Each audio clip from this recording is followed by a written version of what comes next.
My 17-year-old daughter was excluded from my sister's wedding for being too young. I didn't protest. I simply said we wouldn't be going. But when Christmas rolled around, I made one subtle change, and the whole family erupted. My name is Claire, and I'm the eldest of 3 sisters. Growing up, that meant I had to be the reliable one, the helper, the babysitter, the one who stepped in when our parents were exhausted or preoccupied. I didn't really mind, at least not in the beginning. That's just how things were. Tessa, the middle child, was the entertainer, always drawing eyes and attention. Rachel, the youngest, was the baby of the family, the one who got away with everything. I was the one left cleaning up their messes. As I got older and became a mother myself, some things shifted, though not as much as I'd hoped. I adopted my daughter Maya when she was just 3. She had these wide, solemn eyes and a quiet way of watching everything, like she wasn't sure the world could be trusted. I still remember the first time she called me Mom. I cried in the car after dropping her off at preschool. From day one, I made her a promise that she'd never feel like she didn't belong in our family, that she'd always be wanted. But no matter how hard I tried, I couldn't keep that promise. Tessa got engaged last spring.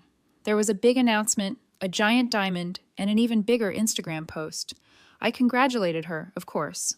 Maya even made her a handmade card, cut out little wedding bells, and glued them on with way too much glitter. Tessa said it was sweet, then left it in the backseat of her car. I found it there 2 weeks later, partially crushed beneath a Starbucks cup. Still, Maya was looking forward to the wedding. She started browsing dresses online, asking if she should wear her hair up or down. I could tell she was a little anxious, but there was hope in her eyes.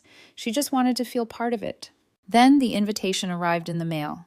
It was one of those expensive types, heavy paper, gold trim, the kind you'd expect to cost more than my monthly water bill. I opened it at the kitchen counter while Maya was working on her homework at the table. It had the usual details: location, attire, RSVP link, and then I saw it. Adults only, 18 plus, strictly enforced, no exceptions. I read it twice, thinking maybe I'd overlooked something, but I hadn't. Maya noticed the look on my face before I even spoke. She glanced up from her notebook and asked, "She doesn't want me there?" I replied, "It's an 18 plus wedding." She went quiet for a moment, then asked, "Is it because I'm adopted?" That question cracked something inside me. She said it so matter-of-factly, like it was just something she'd come to accept. I told her no, of course not, but I understood exactly what she meant. It wasn't the first time something like this had happened. Not this exact situation, but other moments, little comments that slid under the radar. Once, my mom introduced Maya as Claire's girl, never our granddaughter. Tessa would refer to her as your daughter, like she was talking about the kid next door. At family gatherings, Maya would offer to help in the kitchen, and no one would even acknowledge her. I tried to believe it was unintentional, that they didn't mean anything by it, but this time it was clear I didn't fight. I didn't yell. I just went online and clicked, not attending, no explanation, just no. I thought that would be the end of it. The next day, Tessa texted me, "Hey, just saw your RSVP. Is everything okay?" Then a follow-up. If this is about the age thing, I hope you understand we're being super consistent with everyone. Nothing personal, right? Not personal, except that Maya is her niece. And she's 17, not 7. Not 7. I didn't answer then. Rachel messaged me. Tessa said, "You're not coming, like what's going on then?" My mom called. She never calls me just to talk, so I picked up already, bracing myself. "Claire," she said, "I heard you're not going to the wedding." "Is this really about the age limit?" I said. "Why is not invited? I'm not going without her. She's almost 18. My mom said, "It's not like she's a little kid. She's family." There was a pause. "Don't punish your sister over this. It's one night." I didn't argue. I just said, "We're not going," and hung up. That should have been it. But then came the group chat messages, the guilt, the little comments that weren't even subtle. "Rachel can't believe you're making such a big deal over one rule. You always have to cause drama." Maya's not the only one not coming. This isn't about her. You're making it about her. My mom sent a long message about family unity and forgiveness, about how we've all made sacrifices, about how it's hard being in the middle. I didn't respond. Maya deleted the dress photos from her phone. She stopped talking about the wedding. She didn't cry. But I think that's what hurt me the most, how unsurprised she was she'd already learned. What I spent too long trying to ignore. So when Christmas came around and no one had apologized or even brought it up, I made a quiet decision. I didn't invite them. No big announcement. No blow-up. Just silence. And that's what made them really angry. If you'd asked me 10 years ago what I thought motherhood would look like, I would have said birthday parties, messy hugs, glitter on the carpet. I wouldn't have said trying to protect a child from people who claim to love you both. When Maya came into my life, she was 3 years old and heartbreakingly serious. Big brown eyes, soft curls, and a quiet stare that made you feel like she was memorizing everything you said, just in case she needed it to survive you. She didn't warm up quickly, she didn't giggle on cue, she didn't run into my arms like a movie scene. But when she finally reached for my hand in the grocery store without being asked, I cried in the parking lot for 10 minutes. My husband Ethan was the one who said, "That was the moment she chose you." And I've been choosing her every day since, but my family never quite knew what to do with her. At first, I chalked it up to awkwardness adjusting. Barely. She didn't have my eyes. She didn't carry my last name yet. She didn't jump into conversations at holidays the way the other kids did. But it was more than that. It was the way my mom referred to her as the little one instead of Maya. The way Tessa once asked, "Are you going to tell her she's adopted when she's older?" When Maya was standing right there, the way Rachel's kids got Easter baskets from our parents with personalized names, while Maya got a generic one with a Happy Spring tag, wasn't overt. It was quieter than that. Softer. Easier to excuse if you wanted to. But Maya noticed. She always noticed. I tried to be patient. I really did. I explained. I redirected. I gave them the benefit of the doubt. When Maya was 6, she told my dad she wanted to be an artist. He smiled and said, "You'll need something more practical than that," when she was 8. She drew a picture of our family, me, Ethan, and her, and gave it to my mom. My mom smiled, said thank you, then set it down and never mentioned it again. Maya asked later why it wasn't on the fridge. Like the other cousins' drawings, I didn't know what to say. The first time I really lost my patience was Rachel's engagement party. Maya was 12. Rachel had invited us. We were added to a mass text with a time, date, and venue. No, can't wait to see you. No personal message, but we went anyway because I thought this is how we change it. We keep showing up. Maya wore a pale blue dress and these little silver flats she picked out herself. She was nervous. Kept asking if she looked okay, if she could stay close to me at the party. Rachel greeted us with a tight smile and a hi, then turned to hug the next person without asking Maya anything. No compliment. No, "You look so grown up." Just air. We stayed for 20 minutes, maybe 25. Maya stuck to my side the entire time. On the way home, she said, "I don't think she likes me." I said, "She doesn't know you." She said she's had 10 years and I didn't have an answer for that. The thing is, I don't think they ever fully accepted that Maya wasn't temporary. It's like some part of them thought I'd eventually have a real child. And this would become a sweet chapter, something they could refer to as when Claire fostered that little girl. They never said it out loud. They didn't have to last year. For Maya's 16th birthday, we rented a space at the community center and decorated it with her artwork, her idea. She didn't want some big party with loud music. She wanted to hang her paintings, serve cupcakes, and invite the people who'd supported her. She made the invitations herself, sent them out to family, friends, and a few teachers. Rachel didn't come, neither did Tessa. My parents showed up 30 minutes late and brought a card that said to. A sweet girl with a $20 bill tucked inside. May I thank them? She's always polite afterwards. She didn't say much, just helped clean up, put her canvases back in the car. But later that night when we were home and the dishes were done, I found one of her sketches. It was a drawing of the 3 of us, her, me, and Ethan at the party, but our faces were blank.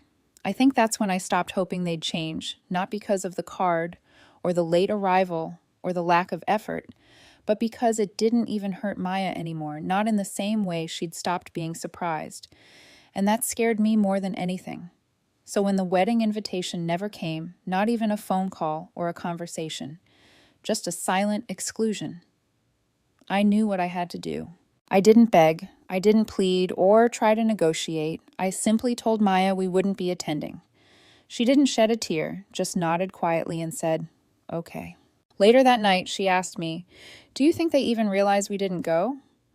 I told her yes, because she needed to feel like she mattered, even if they didn't act like she did. While the wedding weekend unfolded, we stayed home. Ethan made French toast for breakfast. Maya spent the afternoon painting in the sunroom, and I actually finished a book from start to finish. It wasn't an act of rebellion. It wasn't some grand protest. It was simply peace.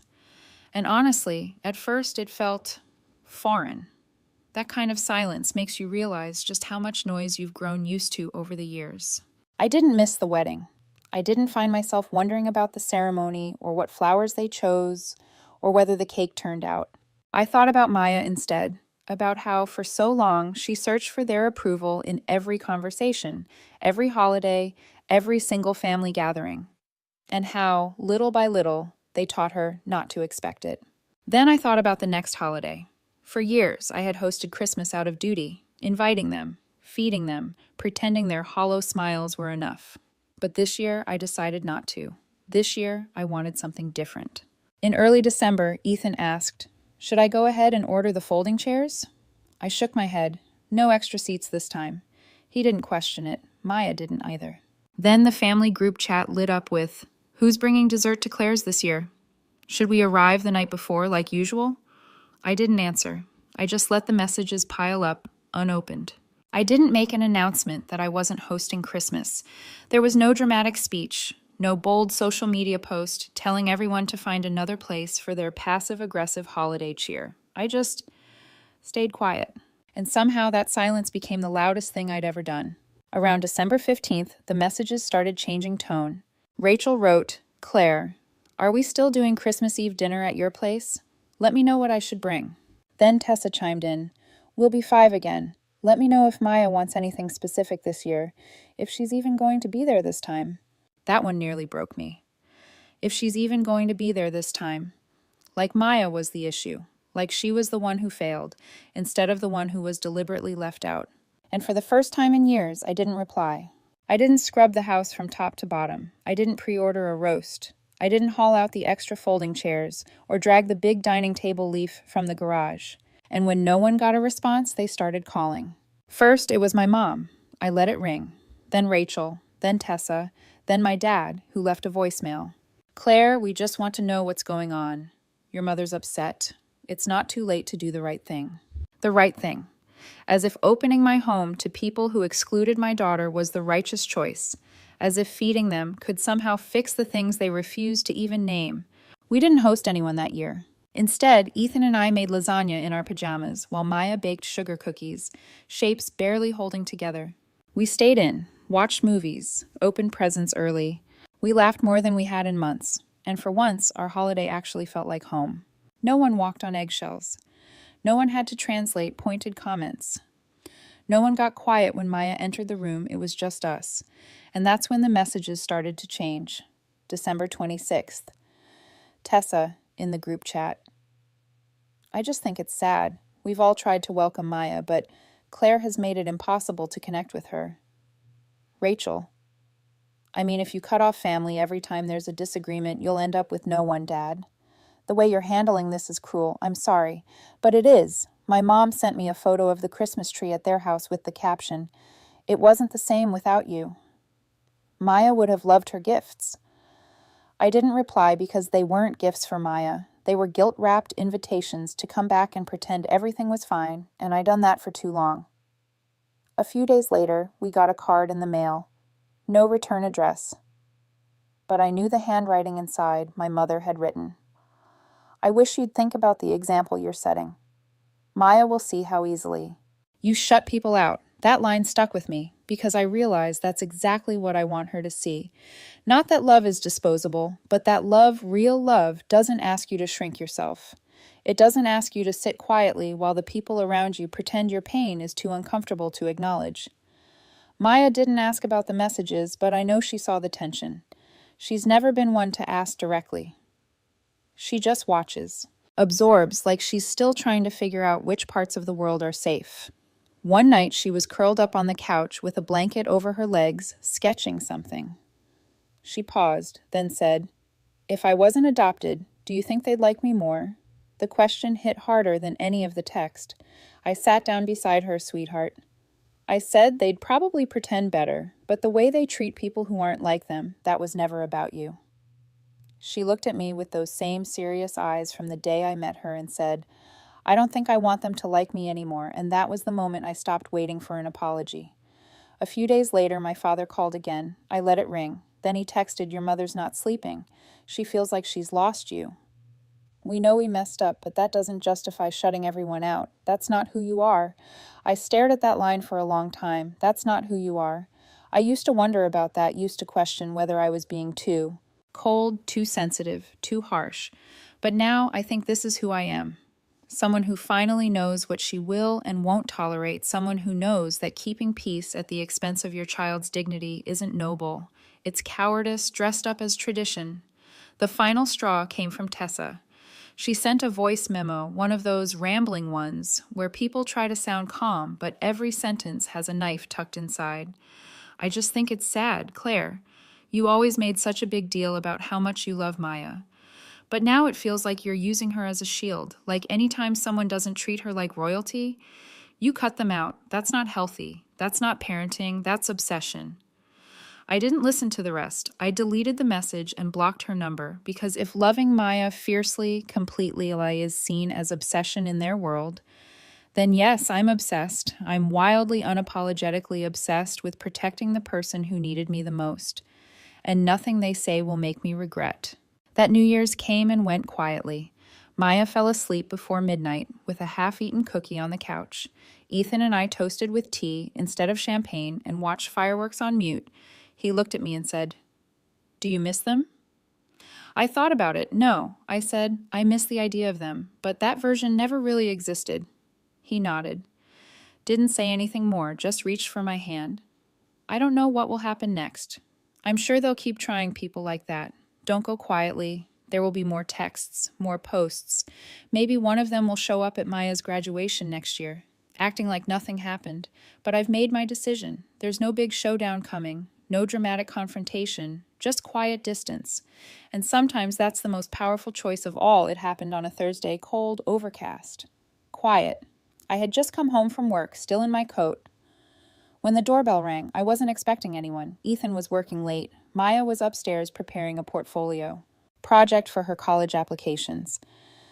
I opened the door, and there they were, my parents standing on my porch like it was still 2007, and we were pretending nothing ever went wrong. My mom had a Tupperware container in her hands. I think they were oatmeal cookies, her specialty, soft in the middle, slightly burnt around the edges. The kind she used to make when I was little. Claire, she said with a breathy little smile. We thought we'd stop by. I didn't say anything at first, just stared at the container in her hands like it might be booby-trapped. My dad shifted beside her. Can we come in just for a minute? No, I said. There was a pause.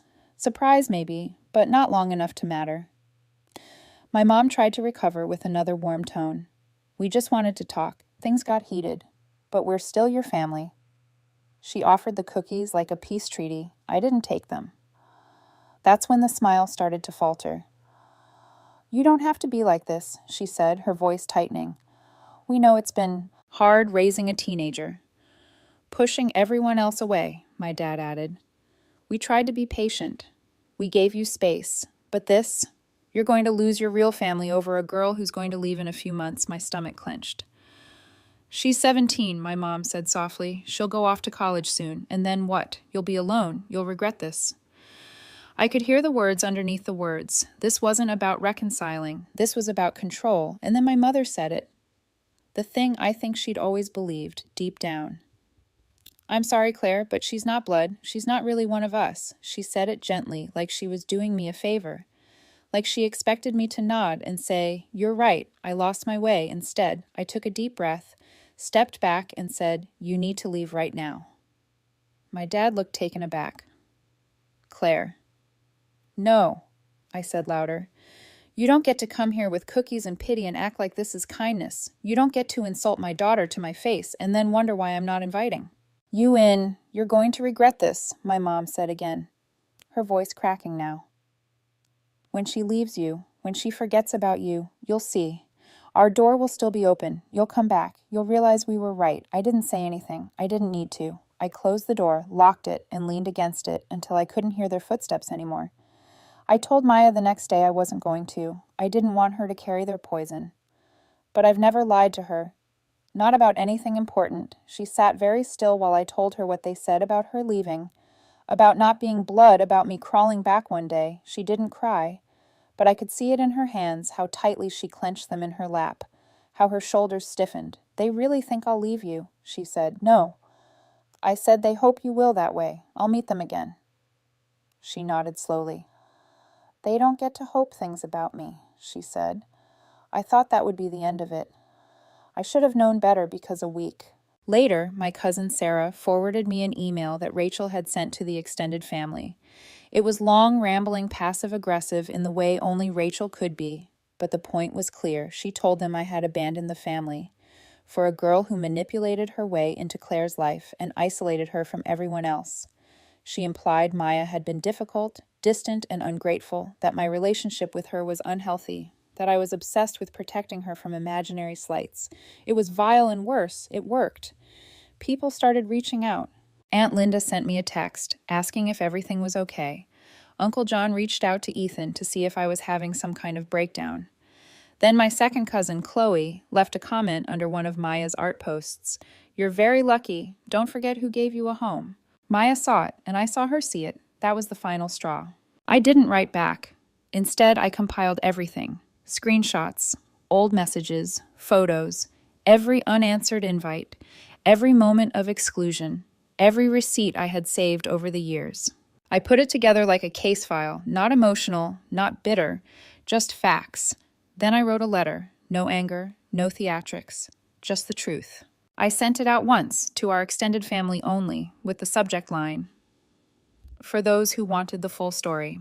I didn't ask them to take sides. I didn't beg for apologies. I simply gave them the truth. Some replied, others didn't. A few quietly unfriended Rachel. Some refused to believe a word. But that didn't matter, because I wasn't doing this for them. I was doing it for Maya. So she'd never doubt what really happened. So she'd never have to wonder, do you think they'd like me more if I were blood? After that, I blocked everyone who tried to argue. Everyone who said, maybe if you just talked it through. Everyone who believed that preserving peace was more important than protecting a child from emotional neglect masked as family values. We never heard from them again, at least not directly. I'm sure they still talk about us. I'm probably still the story they tell when someone brings up difficult children. I'm sure Maya's name still comes up in clipped, judgmental tones. Let them say what they want. They gave up their right to know her. Fast forward. Maya's in college now. She's in an art program and top of her class. She still calls me every night. Not because she has to, just because she wants to. She sends me pictures of her sketches. Sometimes she asks for my thoughts. Sometimes she just wants to say goodnight. When I dropped her off at her dorm, she hugged me for a full minute and whispered, I'm not going anywhere. She may have meant it physically, but I knew what she truly meant. People like to say you can't choose your family, but I did. I chose her. Over blood, over guilt, over decades of inherited silence. And if anyone's still waiting for me to come crawling back, let them wait. Every now and then, I think about that moment on the porch, my mother handing me that box of cookies, as if sugar could erase years of silence, as if baked goods could fix everything they were too afraid to speak aloud. And sometimes, in the quiet of night, I ask myself, did I overreact? Should I have been more patient? Stayed quieter? Extended more grace? But then I remember Maya's face the day I told her, they don't get to treat you like that. I remember the way she held on to me when we said goodbye at college. And most of all, I remember the promise I made, the one no one ever made to me when I was a child, that I would choose her every single time. Do you think I did the right thing? Let me know in the comments. And if you'd like more stories like this, don't forget to subscribe.